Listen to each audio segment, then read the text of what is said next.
I'm Jarisar. With me is Jay Morrow. Take it away, my friend. Absolutely, guys. Quick transition, but I like the music. So, spawning down here in the bottom left corner of Daybreak, excuse me, we do have Acer Scarlett as our purple Zerg. And she is going to be going up against the green Zerg, who's currently in the top right position on Daybreak. Let's see what he can do here in the ZvZ in the winner's bracket round 4 here. It is Sleep. Every time I look up at Sleep's name, I keep thinking that we're supposed to put a team in front of him, but I keep forgetting that he's teamless. It's so crazy to think somebody of Sleep's caliber hasn't picked up by a team yet. Well, tournaments like this are going to be really, really good place, to be honest, for players like Sleep to showcase their skills and just show how far they can go in such an unbelievably stacked bracket. 72 of the world's finest players here.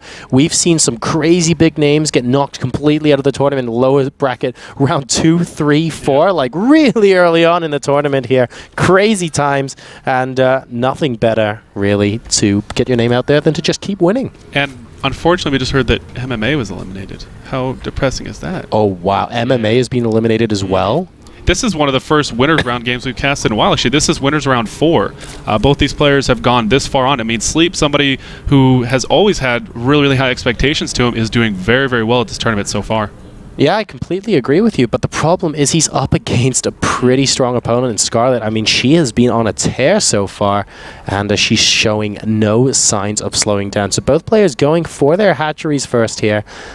Everything pretty chilled out here so far on Daybreak. I mean, who do you want to win, Jay? Let's talk predictions, and let's talk who is going to go far in this bracket. So here's the problem I have. I like Scarlett as a person. I think she's a really cool person, and I feel like she deserves a win, but I've been a big fan of Sleep for a very long time. I've watched him play every time I can. So this is a really, really hard decision for me, but I kind of want to see Scarlett do it just because I feel like she has a better chance of beating anything that comes her way along the way. That might be a good point, actually. I mean, Sleep, he's so talented, but he hasn't really had, I would say, that tournament yet where he sort of breaks into top tier by defeating sort of 3 or 4 in a row, and everyone sort of looks at him and goes, wow. Whereas Scarlett's had 1 or 2 of those and has the potential to sort of like cause a couple more upsets later on in the tournament. So I totally see where you're coming from there.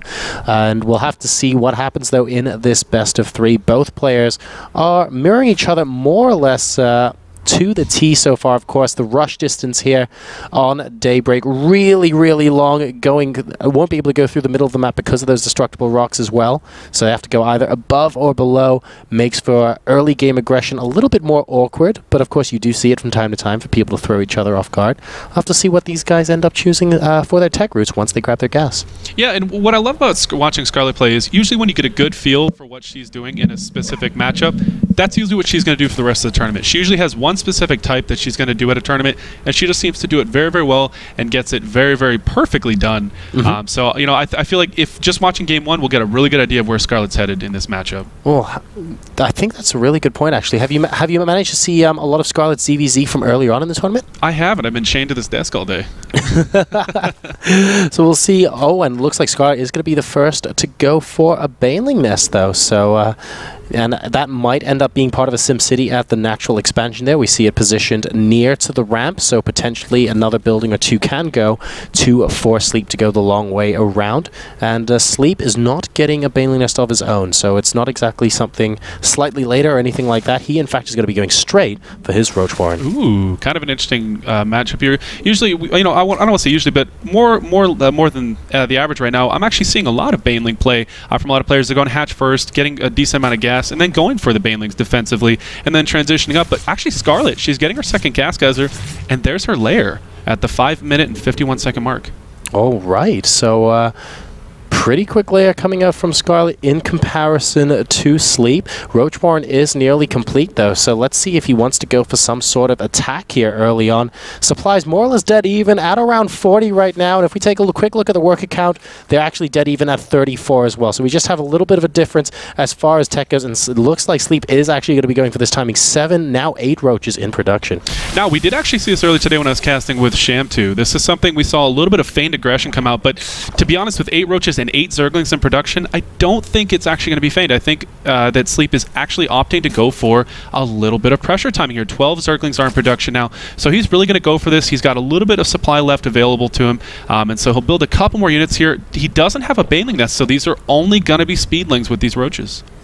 Oh, let's see. Oh, wow, that's a decent army there, actually. Is Sleep going to drone behind this? It looks like he is at the moment, or is he going to be trying to pour more and more Zergs into Scarlett, starting approximately a metric ton of spine crawlers as soon as she sees that aggression coming in. Now Sleep moving in with the Lings, trying to get the spine crawlers to cancel. Defensive bailing from Scarlett, taking out a decent number of them, but here comes Sleep with the rest of his army. The Roach is now moving up the ramp. Is it going to be enough, though? Scarlett rallying a decent number of Lings out, and I think Sleep is going to be pushed back. Yeah, I think Scarlett did a really good job there holding off. She needed 10 seconds to her life, and she definitely made it there. Scarlett with the Spire on the way, it looks like Sleep going up to lair, going up to a third hatchery, and grabbing 3 gas geysers at the same time. So Sleep definitely knowing how to follow this up. This was not an all-in by any means, and so this is going to be kind of tricky. It looks like he's going to continue with the Roach tech for a little bit longer.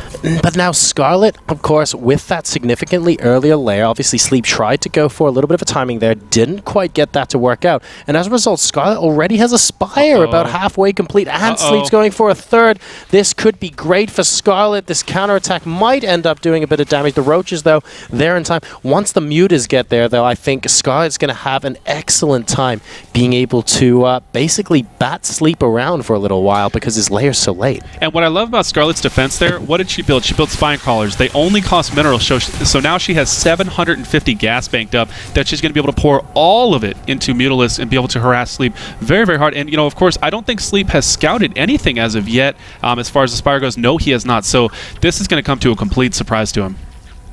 Oh, and yeah, let's see. A second round of Roaches popping in, but the problem is the Spire is now completing. Scarlett should be able to start. Look at that, 8 Mutas already on the way. So she should be able to come in and defend against this Roach push if she decides, or she could attempt to go straight into the main base. Now, we do have 3 Spore Coils and a Hydralisk coming out from Sleep, so the correct, appropriate response to this from Scarlett. Will she be able to defend? We'll find out in just a moment. It looks like the third is definitely going to be cancelled. The Mutas cannot get out in time. It looks like the Zerglings are going to get up to the main here. Are they going to do any damage? It doesn't matter. They already see what they need to see. The Mutalisks are on the field. Are they going to target down the Queen? They are not going to be able to. And it looks like the third was destroyed, maybe? I didn't see the cancel on it. There wasn't a drone left over, but it looks like regardless, the third has been stopped. It looks like we are getting the Hydralisk upgrade, and 9 Hydras are in production. Yeah, that's, wow, going up to 11 as well. So Sleep really wanting to make sure that these Mutas get absolutely no damage done. Hydra's going to be a big part of his army composition here. Scarlett, though, transitioning out of these Mutas, we can see that she has gone for that infestation pit. And Sleep's used a lot of gas on these Hydras, don't forget. Does Sleep actually have an infestation pit down? He does not that I've seen so far, and I actually really like this transition from Scarlett, as you were talking about, going straight into Infestors. I feel like that's something that a lot of players do mistakenly, is they opt to just sit on one tech for too long, and then they get stuck on it. Sure. And they overinvest into it, putting 1,500 gas into it. But Scarlett, she's just going to go straight over to Pathogen Glands, go back to her ranged upgrades, and start going for the Roach Infestor play. That's a great point, and she's actually going to be ahead as far as those upgrades are concerned very shortly indeed. Pathogen Glands already about a third of the way complete, so she will be able to start Infestor production after this next round of drones. We've got +1 in Glare Reconstitution coming up. Sure, we have the higher DPS as far as Sleep is concerned because he has got those Hydralisks, but Hydras are very squishy units, man, and Fungal's kind of useful. And it looks like the Mutalisks are on the north side of the map, not doing a whole lot right now. I don't think too many workers have been killed, only 5 right now. So nothing too crazy with the Mutalisks. There are 4 Infestors in production, and right now Sleep does have a pretty big upgrade advantage. He's already starting +2, Sleep has +2, about a third of the way done, versus Scarlett, who's just about to finish +1. And for those of you wondering why those Mutas were flying around the top of the map, of course, Scarlett is going Overlord hunting at the moment. She knows that the Spore Crawlers and Queens and potentially Hydralisks are fine for Sleep on his half of the map, so she is just going to make sure that he has absolutely no map vision whatsoever. In fact, if we take a quick look at Scarlett's map vision there, it just looks pretty good, and she will be able to spot this attack coming very, very early indeed, although the Mutas just move. Oh, ships in the night moment there, Jay, as the Mutas walk straight past the army, but Sleep is actually heading home. Yeah, I was going to say, hopefully he's not going to push her now. His +2 would not be done in time for that aggression. If he times out just a little bit longer here, it looks like it should finish about this time now, but it looks like right now Sleep does have 10 more Roaches in production. He is currently supply capped, only 1 Overlord in production, and Scarlett is on her back foot. She's going to have to play very, very defensive here. Of course, with these Hydralisks, the Mutalisks really can't come into too much play, especially once they get on creep. Scarlett needs a couple of good fungals to delay this as well. And to be honest, if we get a decent amount of chain fungals up, she might be able to do a decent amount of damage. We have got the... Spinecrawler is helping out at the top of this ramp here. Great choice there, Scarlett, trying to get a little bit of damage done with the Mutalisk. And let's see if Sleep decides to move in. It looks like he isn't at this time. The Overseer sees everything, and he's deciding not to push in. Yeah, I'm surprised Scarlett hasn't taken that out yet. That's actually very important for Sleep, but it looks like actually Sleep's getting a perfect concave. Look at this right here. A nice fungus on the left-hand side for Scarlett. A couple of invested Terrans do go down, but it's definitely Sleep has a 30 supply advantage. She is pushing forward. +2 is not done, so this aggression does come out a little bit early from Sleep, but Scarlett is pushing back, and man, this is close. Look how many red and orange units Sleep has on the field. Yeah, he has to be very careful here. Scarlett basically needs 1 or 2 more fungal growths, and then she'd be able to clean this up easy peasy. It looks like it's a very close battle at the moment. Sleep currently had 146 applied to 124, and Scarlett even bringing the drones out for a little bit of extra DPS, but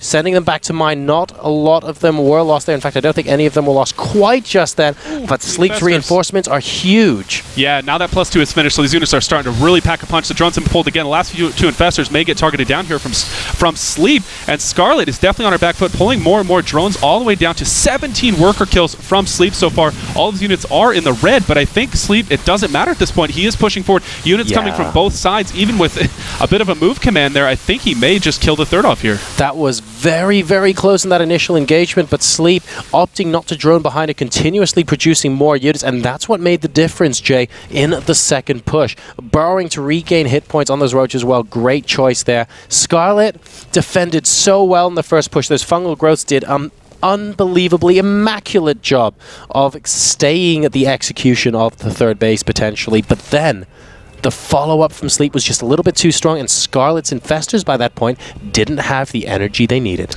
Yeah, and here comes one final blow from Sleep. He's actually going to push forward here. +2 is just about done for Scarlett, but it is not going to make it in time. I think Sleep is just going to overpower his opponent right now, and it looks like the Spinecrawlers are not going to finish. There's the GG from Scarlett, and wow, man, that was so dominant fashion for Sleep. Yeah, it really was. I mean, Scarlett opened the game with those mutas. We saw that, and she actually didn't get to do too much done with them, I have to say, but nice transition into the infestors. She got pathogen glands down pretty darn quick, and she had infestors out to defend against the first push of Sleep. It looked like Scarlett was doing everything she needed to try and make sure she could hold off the army, but Sleep was just creating that army for that much longer. Those Hydralisks added so much DPS, and if that first engagement, Scarlett had maybe an extra, let's say, 2 fungal growths, a lot of units would have gone down there for Sleep, and that could have changed the entire landscape, but it's literally that close, and then Sleep built on that, and there was a snowball effect. Welcome to ZvZ, right? Yeah, exactly.